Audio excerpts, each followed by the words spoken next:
Nagulat si Adolf sa sinabi ni Vikir at napaisip kung anong saloobin meron siya sakay sa isang babae ng Morg clan.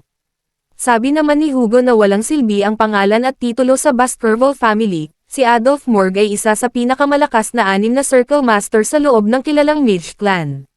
Sinabi ni Adolf kay Vikir na hindi pwedeng kahit sino lang ang magiging asawa ni Camas. Habang hinahawakan niya si Vikir ay nagulat siya sa tigas ng katawan nito at sinabing bakit hindi daw siya sumasagot at kung nakikinig daw ba siya sa kanya. Sumagot naman si Vikir na hindi daw siya nakikinig sa kanya kahit sa una pa lang. Nagulat si Camas sa sagot ni Vikir, habang si Hugo ay napangiti. Nagpaalam si Adolf na payagan siyang makipag-usap ng masinsinan kay Vikir at hindi daw ito isang kahilingan kundi hiling bilang uncle. Sumingit si Camas at sinabi na hindi na daw niya ito kailangan gawin, pero sabi ni Adolf na mas mabuting manahimik siya dahil mangyayari din naman ito sa huli. Nagpaalam ulit si Adolf na payagan siyang makipag-usap kay Vikir at pinayagan din siya ni Hugo.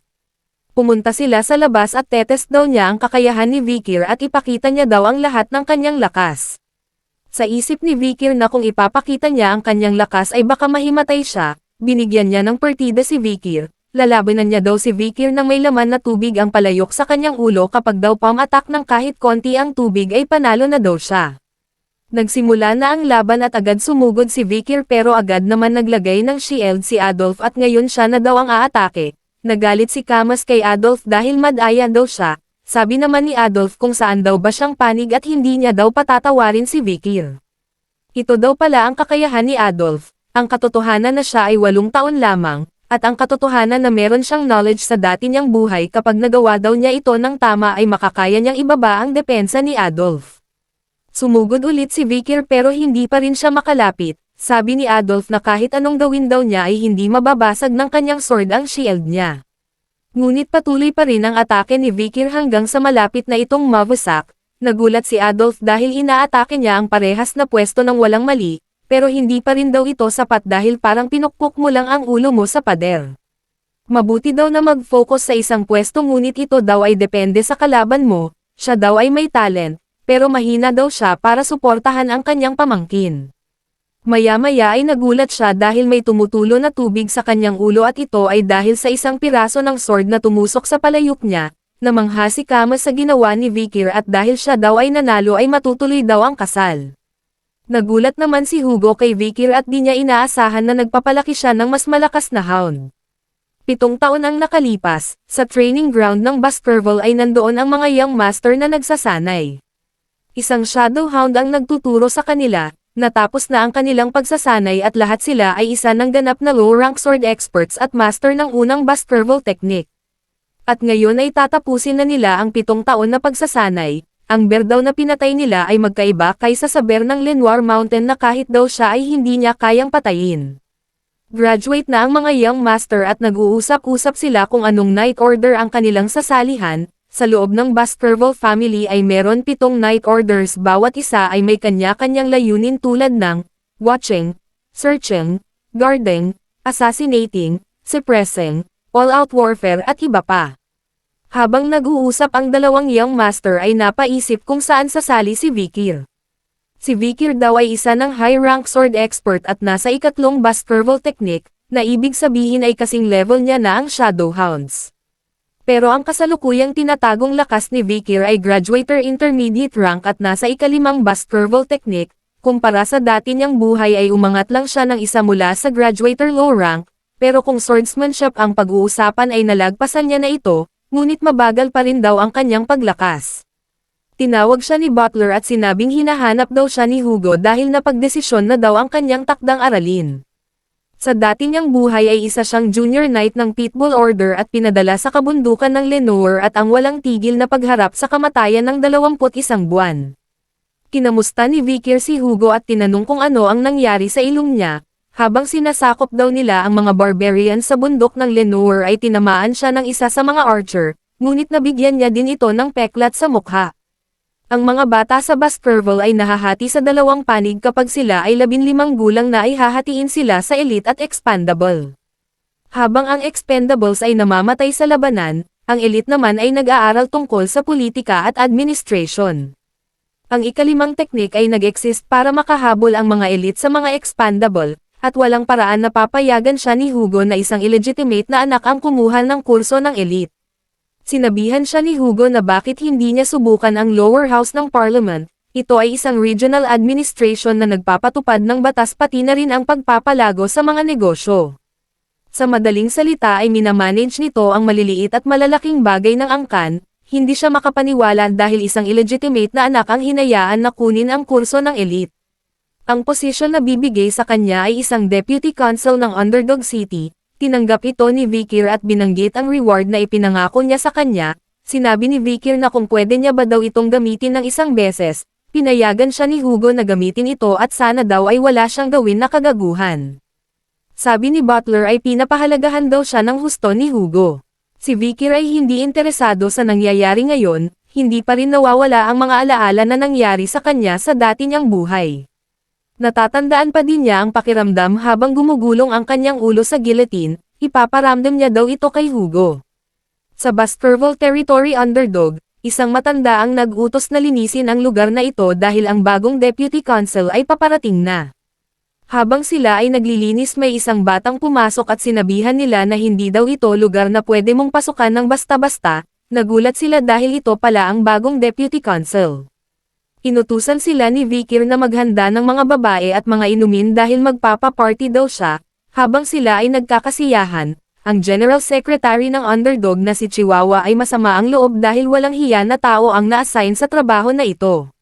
Siya ay nahihirapan na dahil ang mga taong ito ay tumatanggap ng mga suhol, sumulpat si Vikir at tinanong kung siya ba ang General Secretary, at siya daw ay walang middle name.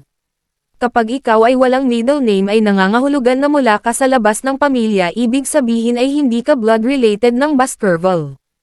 Alam daw ni Vikir kung gaano kahirap magtrabaho ang mga katulad niya, hindi niya daw papakialaman kung paano niya ginagawa ang kanyang trabaho at pagkakatiwalaan daw siya ni Vikir.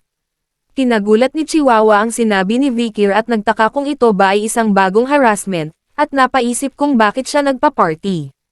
Ang problema daw ng Underdog ay maraming illegal business ang mga owners, hindi daw sapat ang pagpapatigil ng mga illegal na business para malutas ang problema. Dapat ay alisin ang pinuno ng underground. Nirerespeto daw ni Vikir ang batas sa lugar na ito pero magdadagdag siya ng panibagong batas, pinapangako niya na sa loob ng isang linggo ang ekonomiya ng underground ay masisira. Ngunit kailangan niya ng dahilan para maisagawa ng tama ang mga batas, tinanong siya ni Chihuahua kung bakit niya kailangan ng dahilan para alisin ang mga illegal na business. Sinabi naman ni Vikir na dahil siya ay bata pa lang at bagong deputy council, na kailangan niya muna magpakitang gilas para mas kapanipaniwala, sa paraan na maglalatag siya ng tae para sa mga langaw. Sa sumunod na araw, sa downtown street ng Underdog ay nagtipon-tipon ang mga tao, nagtataka ang lahat sa bagong deputy council dahil siya ay isang bata lang at ano daw ang magagawa niya. Kinuha ni Vikir ang isang kahoy at tinusok ito sa lupa, Vikir Special Law, Paragraph 1, Cause 1, bibigyan niya ng 100 milyon na ginto kung sino ang makakatanggal ng kahoy na ito. Hindi na mapakali ang mga tao dahil hihilahin mo lang ang kahoy at magkakaroon ka na ng 100 milyon. Nagtanong ulit si Vikir kung may gustong kumuha ng 100 milyon pero wala pa din sumasagot sa mga ito. Vikir Special Law, Paragraph 1, Kosto, ang taong makakatanggal daw nito ay makakatanggap ng 1 bilyon na ginto. Sumagot ang matanda at sinabihan si Vikir na ito daw ay isang katawa-tawa at siya daw ay ginagawa silang tanga, galit na ang lahat ng tao kay Vikir. Binanggit ni Vikir ang ikatlong batas Vikir Special Law, Paragraph 1, Article Law 2, ang taong makakatanggal daw nito ay makakatanggap ng 10 bilyon na ginto at tinanong niya kung wala pa din daw may gusto. Nagtataka na ang mga tao kung totoo ba ito o hindi, iniisip nila na kapag kinuha nila ito ay baka patayin sila agad.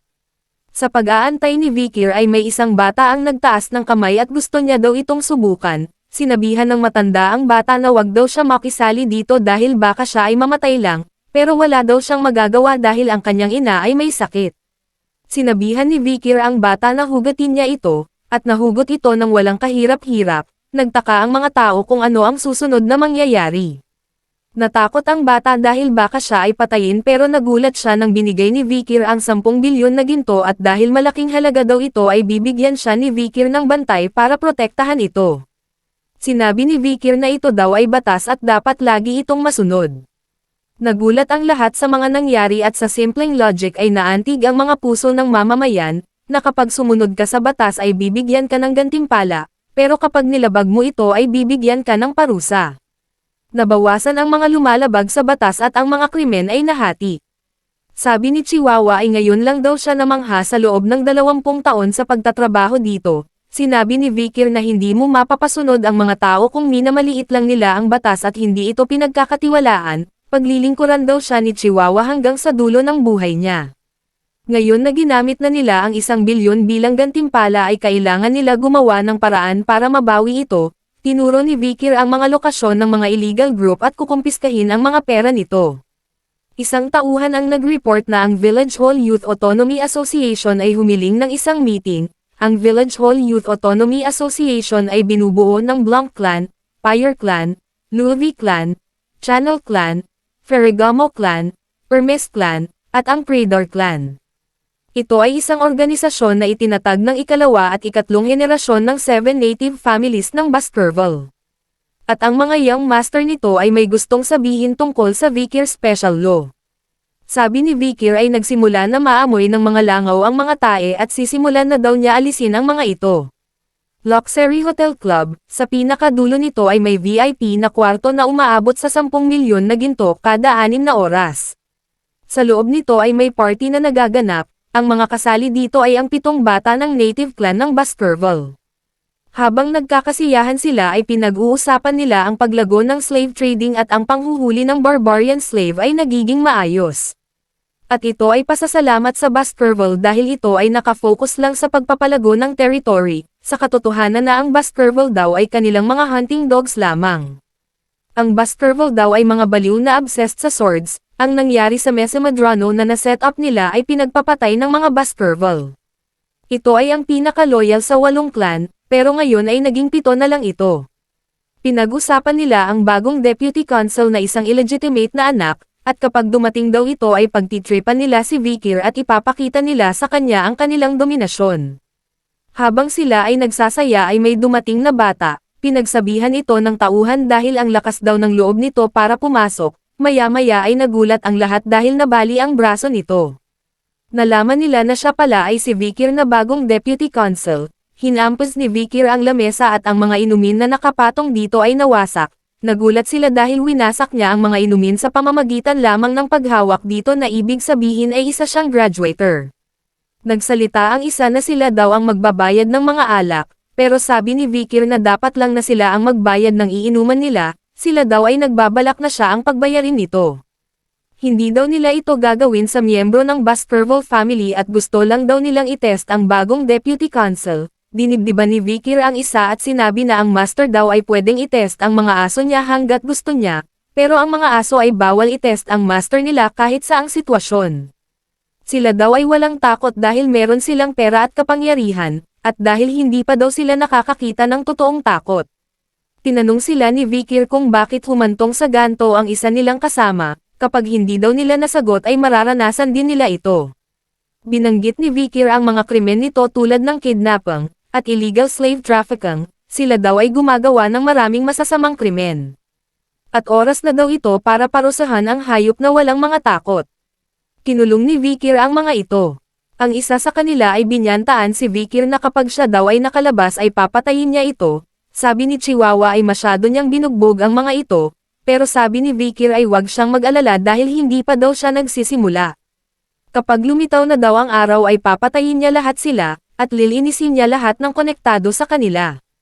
Humingi ng tawad ang mga ito at sinabing ibibigay nila lahat wag lang silang patayin, sinabi ni Chihuahua na ang mga angkan nito ay maghihiganti sa kanya. Pero sabi ni Vikir na wag siyang mag-alala dahil ang mga ito ay konektado sa mga criminal organization ng Underdog City. Sinabi ni Vikir na inakusahan sila sa krimen na illegal kidnapping at trafficking women at sa taas ng yun ay nag-threatened, blackmailed, assaulted at pinatay ang mga officials. Sinabi naman nito na hindi niya daw ito ginawa at kung meron daw ebidensya ay tatanggapin niya ang parusa. Dumating ang isang tauhan at sinabing nandito na daw ang mga bagay na pinadala niya, 30 taon na daw siya nagtotorture pero ngayon lang siya nakakita ng mga ganto. Tinanong niya si Vikir kung saan daw siya nagkaroon ng idea tungkol sa mga bagay na ito, sinabi naman ni Vikir na common na daw ito sa kung saan siya nanggaling. Itong mga pang-torture daw ay kahit ang mga demon prisoners ay binigay ang kanilang military secret sa panahon ng Era of Ruination. Tinanong ni Vikir kung kamusta daw ang pagpapasya na hindi daw sila magsalita. Nakiusap siya na wag silang magsalita dahil gusto niyang ibalik ang mga nostalgic na alaala. Kumalat na ang mga chismis na ang 7 mga basura ay nahuli na, sa tingin nila ay pakakawalan din ang mga ito at hindi niya ito kayang patayin dahil sila ay mga native clans. Ang mga mamamayan ay nagkasundo na ito ay laro ng kapangyarihan sa pagitan ng politician at ng native clans, matatapos agad ito kapag humingi ng tawad ang native clans kay Vikir. Gaya ng hula ng mga tao ang Mablanc, Payor, Lewib, Chanal, Ferragamo, Hermes at ang Prada clan ay humingi ng tawad kay Vikir. Ang mga basura na nakakulong ay makakalaya at ayon ang inaakala ng lahat na mangyayari, hanggang ang 7 ulo ay nakalagay sa gitna ng lungsod. Ang nakasabit sa taas ay ang mga krimen na ginawa nila para patayin sila. Sabi ni Vikir na ang Underdog City daw ay malapit ng magbago at maghanda daw si Chihuahua dahil siya ay magiging parte ng susunod na operation. Tinanong ni Chihuahua si Vikir kung ito daw ba talaga ang plano dahil si Vikir ay ibebenta niya ang kanyang sarili bilang slave. Sa labas ng Underdog City ay gaganapin ang slave auction. Ito ay isang illegal na slave auction na hindi alam ng Baskerville, isang lalaki ang bumati sa lahat para sa pagdating sa circus. Kinausap ni Chihuahua ang lalaki at sinabing nandito daw siya para magbenta ng isang slave. Nagulat ang lalaki dahil ito ay kakaibang nilalang at ibebenta niya daw ito sa magandang presyo. Nagsimula na ang auction at ang unang inilabas ay ang A-rank na meron 19 na puso at ito ay tinatawag na Murcielago. Nagsimula na sila magbidding, at hanggang sa nilabas ang isang rare na nilalang, ito daw ay nakuha pa sa kailaliman ng kagubatan at ito ay isang Balak Barbarian. Sinimulan niya itong ibid sa 5 milyon na ginto pero walang gustong kumuha nito hanggang pababa na ng pababa ang presyo ay wala pa din gusto kumuha. Sinabihan niya ang isang tauhan na alisin na ito dahil walang may gusto dito, at ilalabas na daw nila ang pinakamagandang item na meron sila ngayon. Ito daw ay espesyal, ito ay may itim na buhok at pulang mata. Hindi pa nagsisimula ang bidding ay may nagbid na agad ng 600 milyon, hanggang sa pataas na ng pataas ang bid at nag-aaway na sila dito. Pero nagulat ang lahat nang may nagbid ng 6 na bilyon at ang taong ito ay si Baron Gambino mula sa Grand Airy Territory. Wala nang nagtangkang magbid at napunta na ito sa kanya. Huwag daw siyang mag-alala dahil siya daw ay mabait na tao, marami daw siyang naiisip na larong gagawin sa kanya at hindi na siya makapaghintay. Tinaas niya ang 2 kamay at sinira ang posos maya-maya ay sinipa niya ang lupa at tumalsik si Baron, dinakat niya si Baron hanggang sa ito ay nahihirapan na, tinawag niya si Cindy at humingi daw ito ng tulong sa mga guard, maya-maya ay namatay ito. Inalis niya ang peke niyang buhok at nagulat ang lahat dahil siya pala ang bagong deputy consul na si Vikir. Bawat isa daw sa kanila ay huwag asahan na makakalabas sila nang hindi nasasaktan. Wala daw siyang pake kung siya ang deputy consul. Sinugod nila si Vikir dahil wala siyang armas, nilabas ni Vikir ang kanyang Beelzebub at pinugutan ng ulo ang mga ito. Nagulat siya dahil sa murang edad ni Vikir ay isa na siyang ganap na graduator. Sa oras na ito ay wala na silang tsansang manalo, nakita niya si Chihuahua at ginawa niya itong hostage, sinabihan niya si Vikir na ibaba ang kanyang armas at sumuko dahil kundi ay papatayin niya si Chihuahua. Sumagot naman si Chihuahua na wag siyang mag-alala sa kanya dahil mas gugustuhin niya pang mamatay kaysa maging pabigat. Sinabi ni Vikir na wag siyang mag-alala dahil bago siya umalis ng Baskerville ay humingi siya ng alas kay Hugo, nilabas ni Vikir ang isang 7 at hinipan ito.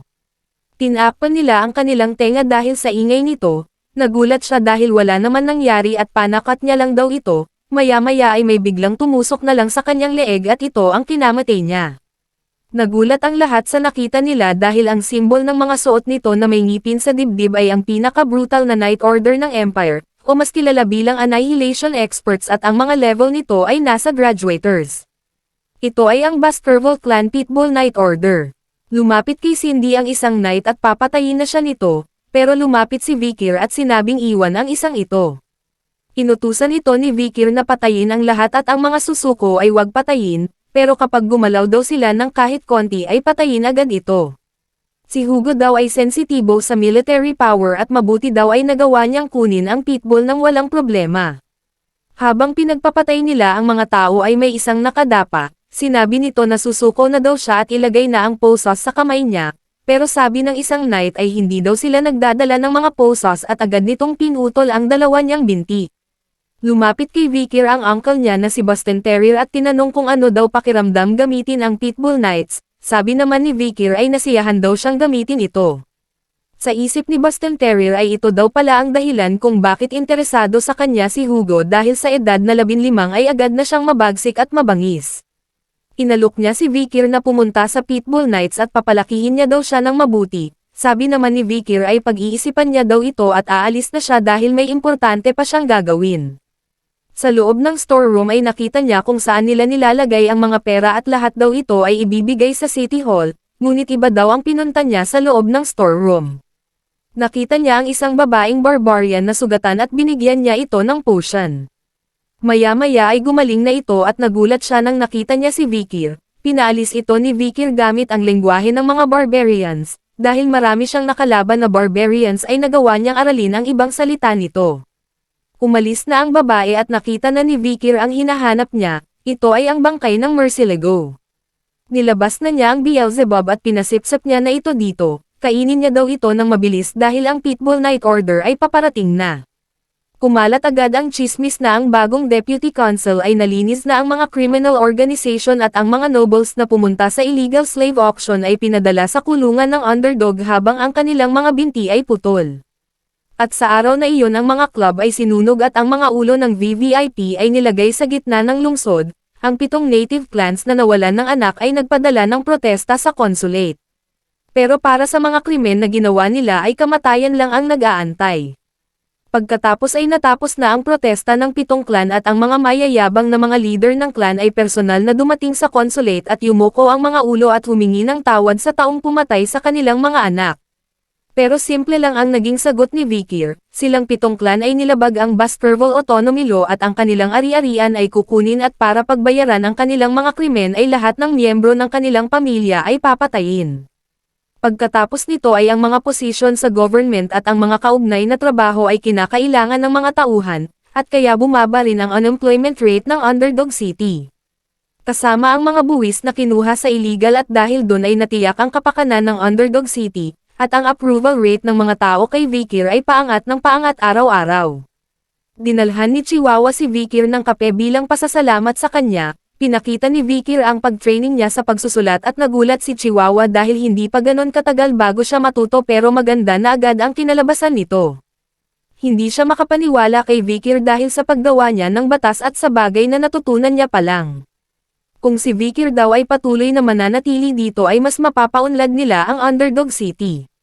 Dumating ang gabi ay pumunta si Vikir sa kulungan, tinanong niya ito kung ang pangalan niya ba ay Cindy Senador Rose, tinanong naman siya ni Cindy na kung bakit niya siya binuhay, at ito ay dahil may konting katanungan si Vikir sa kanya. Ang dahilan daw kung bakit si Baron Gambino ay napalago ang kanyang lakas ay dahil sa kanya. Sa pananaliksik daw nila ay may abilidad siyang kumita ng pera at kapag ginamit niya daw itong talento niya sa labas ng underdog ay magiging mahusay siyang merchant o financier. Papangako daw ni Vikir na kapag sinagot niya ang mga katanungan niya ay papalayain niya ito, pero kapag hindi niya ito sinagot ay magsisisi siya habang buhay. Tinanong siya ni Vikir kung tama ba ang pamamalakad niya, sinabi naman ni Cindy na ginagawa niya ng mahusay ang mga ito. Sumagot si Vikir na hindi niya matutupad ang pangako niya kung hindi siya magiging tapat sa kanya. Sumagot ng maayos si Cindy at sinabi niya na mali ang paghawak ni Vikir sa mga bagay. Tinanong ni Vikir kung ano ang dahilan at kung ano ang mga mali niyang ginagawa. Bilang Deputy Consul daw ay importante na meron kang kabutihan, habang siya ay gumagawa ng batas para linisin ang mga kriminal. Pero sa susunod ay maraming tao ang mamamatay at maghihirap dahil sa mga batas na iyon, at sa mahabang panahon ang mga tao ay magkakaroon ng puot at galit sa'yo, at saka ang mga Baskerville ay hindi ka tatanggapin kapag nagkaroon ka ng higit na kapangyarihan kaysa sa clan leader ng Underdog City. Tinanong ni Vikir kung ano ang dapat niyang gawin, sinabi naman ni Cindy na ibalik ang lahat ng autoridad sa Baskerville at para tumigil ang maraming atensyon ay kailangan niya pumunta sa Lenoir Mountain o sa Academy, nandoon ang mga tao na kasing edad niya at katayuan. Pagdating ng panahon ay ang clan leader ang maghihirap sa huli. Sinabi ni Vikir na ang ibig sabihin ng sinasabi niya ay gusto niyang kagatin ang leeg ng master niya, pero sinabi ni Cindy na bilang aso ay ayun lang ang paraan para maiwasan ang galit ng master niya. Sinabi ni Vikir na ito daw ay magandang advice at ang ideya niya daw ay parehas ng kanya, gaya ng ipinangako ni Vikir ay pinalaya niya ito. Tinanong siya ni Vikir kung alam niya ang tungkol sa clan ng Mesamadenaro, meron daw na mas kilalang clan kaysa sa 7 clan ng Underdog City, kabilang sa founding clans ay may maunlad na Merchant Clan. Sila ang pang-8 clan. Gayunpaman ang clan na ito ay nauwi sa pangit na katapusan. Ang pinakabata na anak ng Mesamadenaro, sa kaarawan ng kanyang birthday ay pinakita niya ang bago niyang natutunan na sword skills, at ang mga tao sa Baskerville ay hindi makapaniwala sa nakita nila dahil ang sword skills na ginagamit niya ay ang secret Baskerville sword technique na ang mga miyembro lang ng Baskerville ang nakakaalam. At ang balita ay umabot sa clan leader ng Baskerville at pinakawalan ang hunting dogs ng Baskerville na naging dahilan ng pagkaubos ng Mesamadenaro.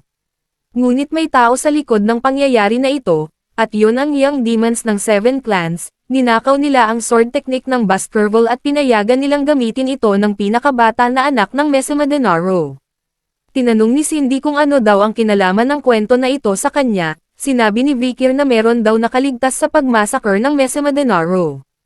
Lumipas daw ang oras ay may bagong deputy consul ang na-assign sa city, at nagawa nitong alisin ang problema at parusahan ang 7 tanga. Sinugurado niyang pinahirapan ang mga ito at inamin ang mga krimen na ginawa nila hanggang sa namatay ang mga ito. Ang kanilang huling salita ay patawarin sila sa mga krimen na kanilang ginawa, nagalit si Cindy at sinabi kung kanino sila humingi ng tawad. Sinabi ni Vikir na ito daw ay para sa babae na gumagamit ng pekeng pangalan na Cindy Senador Rose at ang nag-iisang nakaligtas sa Mesamadrano clan. Paano daw siya maniniwala na sila ay humingi ng tawad? Pinakita ni Vikir ang kanilang kulungan at nakalagay sa loob ang mga salita nila.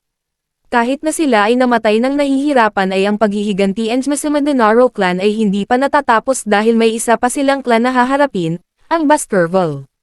Sinabi ni Cindy na siya ay parte ng Baskerville at bakit niya siya tinutulungan. Bago umalis Cindy ay sinabi niya na babayaran niya si Vikir sa ginawa niya at sisiguraduhin niyang hindi na siya mag-aalala sa pera.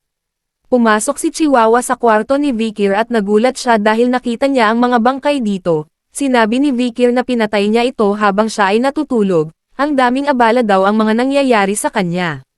2 lason na palaso, 4 na beses nilason, pagbuhos ng asido, sinagasaan at marami pang iba. Ang skill na nakuha niya sa illegal auction ay Hellish Buffalo Tough Life skill na meron a risk rating. Salamat daw sa River Stinks at Tough Life sa pagpapatibay ng katawan niya, na kahit ang graduator class assassin ay hindi kayang tusukin ang katawan niya. Habang naglalakad sila ay nakita ni Vikir ang flag ng Baskerville at nakita niyang bumaba dito si Butler. Kinamusta ni Butler si Vikir. Nagulat si Chihuahua dahil siya ang pinakamagaling na butler ng Barrymore family, na naging head butler ng 4 na generation. Hindi niya inakala na makikita niya dito ang role model ng mga servants. Sinabi ni Butler na pinuri daw siya ni Hugo sa mga nagawa niya at inutusan siyang bumalik na sa Baskerville. Ang pinakamamahal na tao ng mamamayan sa Underdog, Vikir. Bukod pa doon ay nanalo siya bilang first place para sa pinakapinagkakatiwalaan sa mga merchant, first place para sa pinakamamahal sa mga magsasaka, first place para sa pinakaiginagalang sa mga bata, first place para sa pinakaiginagalang sa mga scholars, at first place para sa pagiging pinaka-target ng mga assassin. Sinabi ni Hugo na ang Baskerville ay magagaling sa mga sandata at hindi sa utak, at dahil dito ay maaalis ang imahe na iyon. Sinabi ni Hugo na bilang gantimpala ay si Vikir ang pupunta sa academy sa taon na ito. Ang pinakamahusay na academy ay ang Coliseo. Doon nagtitipon ang mga elites ng Empire. Ito ay isang academy kung saan pumupunta ang mga bata ng aristocracy at royal families. Ito ang opportunity ni Vikir para magpalakas habang iniiwasan ang atensyon ni Hugo. Plano daw ni Hugo na magpadala ng makakasama niya, pero hindi pa siya nakakapili. Tinanong siya ni Hugo kung meron ba siyang kapatid na gusto niyang kasama. Sinabi ni Vikir na malapit daw siya sa magkambal na si Highborough, Middleborough, at si Lowborough. Pinayagan siya ni Hugo na sila ang isasama niya sa kanya. Tinanong siya ni Hugo kung naalala niya pa ang sinabi niya nang 8 taon pa lang siya. Sumagot si Vikir kung ito daw ba ay ang araw ng joint training sa Morgs, na ang plano ay ibigay ang Ruby Mines sa Morgs family at gamitin sila para alisin ang mga barbarians. Sabi ni Hugo na ang plano na daw iyon ay gumana. Ang Morg clan daw ay nagsuggest ng joint raid. Sinabihan siya ni Hugo na pumunta muna sa territory inspection bago siya pumunta ng academy, dapat niya daw tingnan kung sinusunod ba nila ang bago niyang ginawa na batas. Habang papaalis na si Vikir ay sinabihan siya ni Chihuahua na mag-iingat at gagawin niya daw ang lahat ng kanyang makakaya sa administrative work. Sinabi ni Vikir na pwede na daw nila ipakita ang kanilang mga sarili, at biglang nagsilabasan ang mga Pitbull Knight. Sinabi ni Staffordshire na sisiguraduhin daw nilang makakarating siya ng ligtas sa Morgs Juvenile Fortress, nakapunta na sila sa lugar ng Morgs at mukha naman daw walang lumalabag sa batas. Sinabi ni Staffordshire na ang mga Morgs ay gumawa ng grupo na binubuo ng 3 delegates, 30 lower house parliaments members, at daang mage. Sa kabilang banda ay ang Baskerville ay nagpadala lang ng dosenang knights at siya. Maya-maya ay nakarating na sila, nakita nila ang mga bungo na nakatusok sa mga puno. Ito daw ay nagpapaalala sa kanya, siguro daw ngayon ay malaki na siya. Tatlong magkakapatid ang nagpatihil sa kanila at sinabing wala daw makakapasok ng walang pahintulot sa kanila. Kilala daw ito ni Vikir, sila daw ang Morgs Three Flowers, bawat isa daw sa kanila ay baliw. Sinabi ni Vikir na sila daw ang envoy team ng Baskerville, pumunta daw sila dito para suriin ang territory at buksan daw nila ang gate. Sabi ng isang kambal ay kailangan niya muna daw itong i-report sa taong in charge at aabutin daw ito ng isang araw. Sinabi ni Vikir na ano daw ang karapatan niya para hindi papasukin sa sarili niyang lupain. Sinabi ng mga ito na minamaliit daw sila ni Vikir, at tinanong kung hindi niya ba daw alam ang batas tungkol sa tenant protection law, ito daw ay batas ng pamilya niya. Pero sinabi ni Vikir na binago niya na ang batas, galit na si Vikir at sinabing isang beses na lang daw niya ito sasabihin. Buksan daw nila ang gate. Natakot ang magkakapatid pero maya-maya ay inatake nila si Vikir. At sinabing mag-antay daw siya dahil hindi daw siya makakapasok ng walang permission. Sinabi ni Staffordshire na hindi daw ito madadala sa usapan, maya-maya ay may tatlong nagsalita at sinabing anong katangahan daw ang nagmumula sa mga babaeng hindi man lang alam ang kanilang lugar. Sumagot naman ang tatlo na sila daw ay isang tauhan lamang, pero maya-maya ay tinanggal nila ang mga suot nila, sinabi nila na hindi sila mga tauhan at sinabi nila kay Vikir na sila na daw ang bahala dito. Ang inis ni Vikir ay tumaas. Ito daw ay pasasalamat nila para sa pag-recommend sa academy. Sa isip ni Vikir ay gagamitin lang niya ang mga ito bilang sandbags, sa hinaharap daw ang tatlong ito ay magiging murder machines. Kahit na sila daw ay mga tanga ay kaya nilang tapusin ang mga mission na binibigay sa kanila. Magagamit daw ni Vikir ang mga ito kapag naalagaan niya ito ng maayos. Sabi ng tatlong magkakapatid sa Morgs ay sila daw ay mga tanga, pero sabi naman ng tatlong magkakapatid sa Baskerville ay sila daw ang mga tanga. Sabi ng mga babae sila daw ay mga aso na kailangan turuan. Bago daw bumalik si Vikir sa dati niyang buhay, ang Morgs triplets daw ay kayang gumamit ng water, earth, at grass attributes. Ang combination daw ng tatlong attributes nila ay pinalakas ng 10 beses, kaya sila ay tinawag bilang Morgs Three Flowers. Sinabi ng tatlong babae na silang tatlo daw ng Baskerville ay hindi kayang sirain ito. Pero sabi ng isa na isa lang daw itong kahoy, ginamit niya ang Baskerville swordsmanship first fang at pinutol ito. Pero inatake agad siya ng mga kambal, hindi daw sila kayang hawakan ng mga basura. Sabi ni Staffordshire ang magic ay ginagamit ang mana para kontrolin ang elemental power, habang ang swordsmanship ay pinapalakas ang sariling mana. Ito daw ay kahanga-hanga dahil makikita nila ang talents at potentials ng descendants na magdadala ng bawat clan sa sword at magic sa hinaharap. Pero sabi ni Vikir siya rin daw ay isang descendant, sabi naman ni Staffordshire ay malayo na ang level niya sa mga ito. Ito daw ay isang pag-aaksaya lang ng oras at mauna na daw sila dahil marami pa silang pag-uusapan sa fortress. Maya-maya ay may biglang dumating at sinabi kung ano daw ang ginagawa nila sa kanilang lugar. Inatake niya ang mga ito ng fire magic. Nagulat ang magkakapatid sa Baskerville kung saan daw nanggaling ang fire magic. Umiiyak ang magkakapatid sa morgue dahil akala nila ay mamamatay na sila. Hindi niya raw patatawarin ang mga manggugulo sa lugar niya, tinawag nila si Camus at sinabing pinipigilan lang daw nila ang mga nanghihimasok sa lugar nila. Nagalit si Kamas sa mga magkakapatid dahil tinawag siya nitong Kamas, humingi sila ng tawad sa Vice Fortress Captain, at mag-iingat daw sila kung ayaw nilang maging katulad ng mga ito. Lumapit siya kay Vikir at sinabing 7 taon na daw ang lumipas ng huli nilang pagkikita. Nagulat si Vikir dahil lumabas na ang kagandahan ni Kamas na kumuha sa puso ng mga lalaki sa high society. Inutusan ni Vikir si Kamas na buksan ang gate dahil ang triplets daw ay hindi nakikinig sa kanya. Naiinis si Kamas kay Vikir dahil sa tagal nilang hindi nagkita ay ayun lang ang sinabi ni Vikir. Sinabi ni Vikir kung ano pa daw ang kailangan sabihin. Nagalit si Kamas at sinabing anong klaseng ugali daw yun sa magiging asawa niya, siya daw ay 0/100. Natulala ang lahat sa sinabi ni Kamas kay Vikir.